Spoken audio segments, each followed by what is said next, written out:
Tev tas ir jādzird. Sveiki, mani sauc Niks. Lai gan mācos Rēzeknē, pats esmu no Aglonas. Un es mīlu savu dzimto ciematu, jo tur ir viss nepieciešamais. Skolas, veikali, muzeji, kultūra un, protams, brīnišķīga baznīca.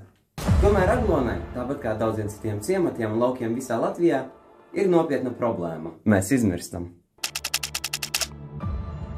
Saskaņā ar Preļu novada pašvaldības datiem Aglonas pagastā deklarēti 1539 iedzīvotāji, kad 2015. gadā tur bija krietni vairāk. Un šie skaitļi pat neattēlo īsto situāciju, tā kā daudzi no iedzīvotājiem faktiski dzīvo citur. Kāpēc tā notiek?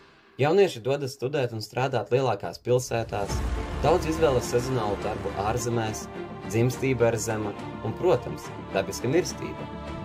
Mēs visi to zinām. Bet ko dara mūsu valsts, lai to mainītu? Administratīvi teritoriālā reforma tikai samazināja pieejamos resursus un vairs nepārstāv tālo lauku intereses. Skolu slēgšana piespiež ģimenēm pārcelties uz pilsētām.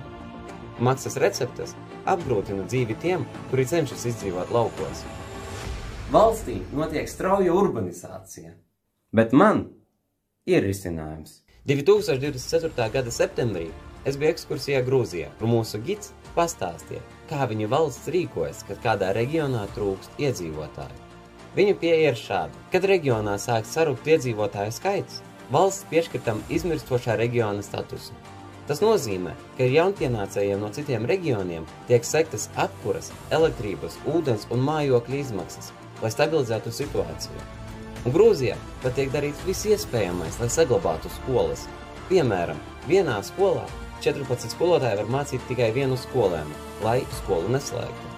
Es uzskatu, ka Latvijā un citās Austrum Eiropas valstīs ir jāievieš līdzīga sistēma, jo tikai tā mēs varam veicināt jaunu ģimeņu izveidi, cīnīties ar katastrofāli zemo dzimstību Eiropā un attīstīt visus reģionus. Tā mēs varam nodrošināt, ka mūsu bērniem būs vieta, kur dzīvot, mums pensijā vecumdienās un vecākajai paudzei iespēja apmeklēt veikalus, pastus un poliklīnikas, nepametot savus ciemus. Ar jums bija Niks. Jauku vakaru!